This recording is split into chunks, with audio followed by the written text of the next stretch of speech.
Hey, you're at Studio SX at South by Southwest in Austin, Texas. My name's Whitney Pastorek, and I'm a senior writer at Entertainment Weekly. I'm sitting here today with Monarchs, Celeste Griffin, who is the brainchild. No, that's not right. It would be your brainchild. It's my and her guitar player, Van Hollingsworth. And you guys are from a combination of Alabama and right here in Austin, correct? I live here, yeah, but I'm from Birmingham. In Birmingham. But we're trying to lure him here. Well, you were lured here by the Fine Learning Institution. Yes. Yes. So tell people what you're studying at UT. I am studying urban planning. The degree is called Community and Regional Planning at UT. Getting my master's. I'm done in May. Great.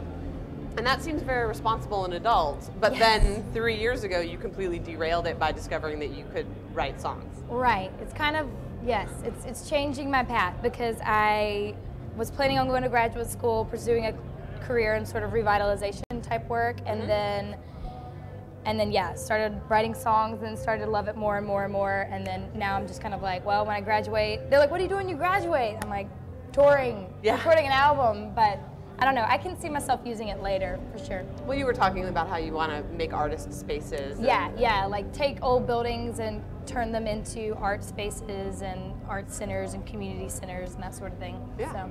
Sounds good to me. Yeah. So let's talk about the music. For people out there who might not be familiar, how would you guys describe the sound of Monarchs? You familiar with the song Dig a Pony off of Let It Be? Sure. The Beatles album. I've heard of the Beatles. Like that, but we don't play that song. Like that. And that song is so amazing. And I've started to call it just soulful roots rock. It probably wouldn't go into the roots rock section right along with, we haven't discussed this until It's good to know. It's not Mellencamp-esque, for instance. No, per se. Well, you but have it has some folky rootsy, influence. Yeah, you have one song called Things You Build Yourself in which you reference Gillian Welch. Right. And you actually, your voice, once the words Gillian Welch come out of your mouth, I was like, she does kind of sound like Gillian Welch. That's cool. Yeah, because I never sang before, and then I was listening to like Time a Revelator, and I just was singing along, and I was like, I can sing. And then I wrote the song, so yeah, it was cool. But you have taken piano lessons. I took in like 3rd grade, but I never played. I'm pretty amateur. I'm a very amateur player. It's pretty natural. Well, this is the question, you apparently just sat down one day and a song came out of you at the piano. What do you remember about that instance? Well, it was kind of dreamy. I was with my friend Preston Lovingood, whose band is Wild Sweet Orange. They're really awesome. They're playing South by also. And anyway, we sat down at my mom's piano. I don't know why, and then I just sang the first words on my first CD, like, it's been a long time coming, and significant. It was just kind of funny that that's a lyric I sang. Anyway, and then I just wrote the song. It was bizarre. And then like over the next like 3 months, I'd written like a lot of songs. I was like, oh, okay. It just came out. It was like a gift. And did you understand the chord structure, or was it just sort of you fumbling around until you found things that sounded pretty? It was just feeling it out. Yeah. I mean, obviously from piano, I knew at least chords, you know, how to play chords.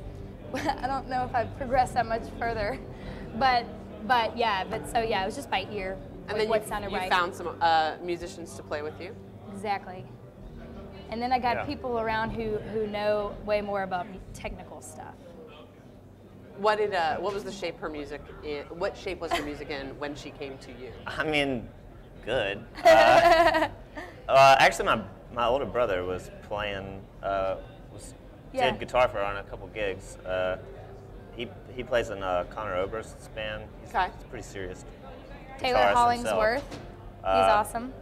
He was like too busy for her, so the passed off to less professional, less busy me. Yeah, right. But I ended up getting pretty involved in like co-writing and arranging he helps me producing, write, and he also has like he brings a lot of ideas for arrangement and like production and stuff, so that's been really cool. Yeah, there's a huge jump in production between OKP and the second. Yeah. Frames? Those words, those frames. Those words, those frames. Yeah. Well, and actually, the OKP, the first CD was done on a 4-track tape recorder by his brother, Taylor Hollingsworth, so that's why it's so lo-fi, because we didn't have any money or anything, and we just recorded on a tape recorder. Yeah. So. And you're just steadily increasing, and now Yes, I understand you have quite the producer who's going to work with you once you graduate. Yes. You want to talk about that? Yes, I'm going to be working with Mike McCarthy, who is the producer of Spoon and Heartless Bastards. And if any of y'all haven't heard Heartless Bastards' album, The Mountain, you should hear it. It's awesome. I endorse that message. I'm not going to cuss. Yeah, anyway, so he's really great. We're good friends and we have a good relationship, and he's just like, my friend and I call him my fairy godmother because he's like just such a believer, and he's just giving me so much and doing so much for me because he really cares about it. So. Did you meet him here in Austin? I did. I met him at a party. Okay. And then just sort of coerced him out to a gig or something? It ended up that he did come to my first show I played here, which is cool. I mean, he's been supportive the whole way, and then I gave him Those Words, Those Frames after we had mixed it, and I needed to get it mastered, and I didn't have any money, and they kind of faux mastered it in his studio, and when he was listening to it, he was like, because he'd only heard the Okie P, which obviously was on that lo-fi, and when he listened to it, he was like, man, this stuff was really awesome, Les. And so, yeah, then he started getting me to come in and just play my stuff. So, it's cool. What's maybe the biggest thing you've learned working with him or watching him that you didn't know before? I don't know yet. You don't know yet? We, because we haven't really we haven't really started the recording. Yeah. So, I mean, so far it's just been, I don't know. I still don't fully know what it's going to be like to work with a producer, because so far it's just been like us producing things mainly. I mean, Van has done a lot of the production stuff, and it's just basically been the band being like, what do we want to put here? So I don't know what that'll be like, having somebody be like, I think you should play this here. We'll probably have to adjust to that. Yeah, learn to take direction. It sounds like that's a great story about why it's good to live in such a vital music community. It's because you run across people like that. Yeah, totally. Definitely. Is Austin where you want to stay? Is this? I want to stay here a couple more years because we're building it up. I want him to move here. What do you do in Alabama when you're not working on Monarchs stuff? I teach little kids guitar, and I substitute teach the little kids. This is very valuable work that you're doing.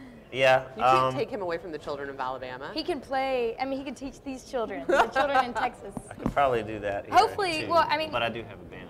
Yeah. Oh, okay. Yeah. Well, he's going to be here to play on the record and then for touring and stuff. But I really want to get him to move here in the meantime, because we had a guitar player here, but he ended up moving out of Austin, so it's kind of confusing to follow. Yeah, well, and you don't have a set group. You told me you have kind of people that help you in both of your hometowns. Essentially, but it's hopefully, it's a process, but this week actually is the first merge, because we have my bass player, Phil, and then my drummer, Josh, and then now Van.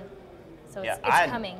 It's interesting. It's an unusual band. I just met the other guys in the band that were playing our shows. We're playing tonight at the festival. Have you gotten a chance to strum along with anything? Oh, yes. Okay. We came from practice this morning.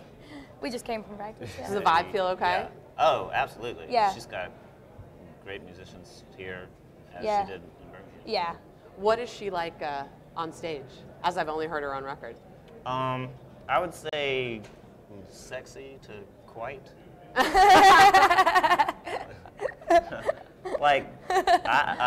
Cool. No, she's got a great voice, and you just need to see it for yourself. It's certainly worth it. That's a very good answer. Thanks, what's the master plan for you? World domination, or what's the dream at this point? World domination. Okay, that's a good dream. Any and all. No, but yeah, we just want to, plan, record albums, start touring, do everything we can to try and make a living doing this, And not just make a living. I would love it to be... Make a comfortable living. Yeah. Make a very comfortable living. Be able to quit your day jobs. Yeah, yes. But rock is a vow of poverty. We've discussed this. Yeah.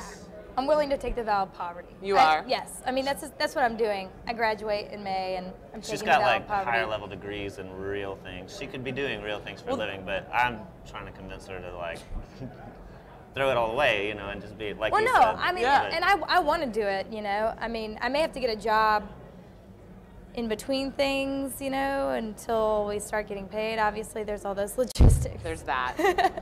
It's hard being an independent musician. If you could, I'm getting the wrap it up signal. If Right.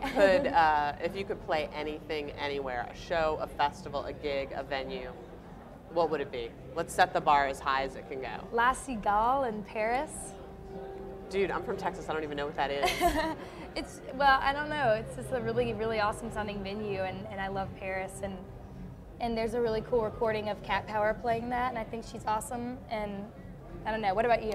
I've never been to Paris. I would love to go there with you and play whatever that venue is. Yeah, I really want to push things on the European front. All right. Love Paris. Love Europe.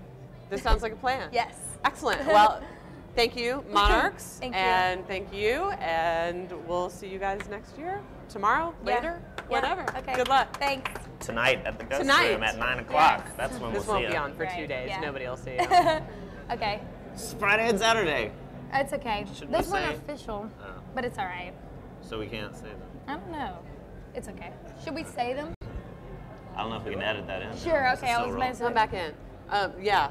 Okay. I'm sorry. And where can people see you once this goes online? We're playing at Creekside on Friday at 12, and then at a house behind Luster Pearl on Rainy Street at 5 for the Stem and Leaf Showcase. All right. Awesome. Monarchs. Thank you. Thank you. Check Thank it out. you.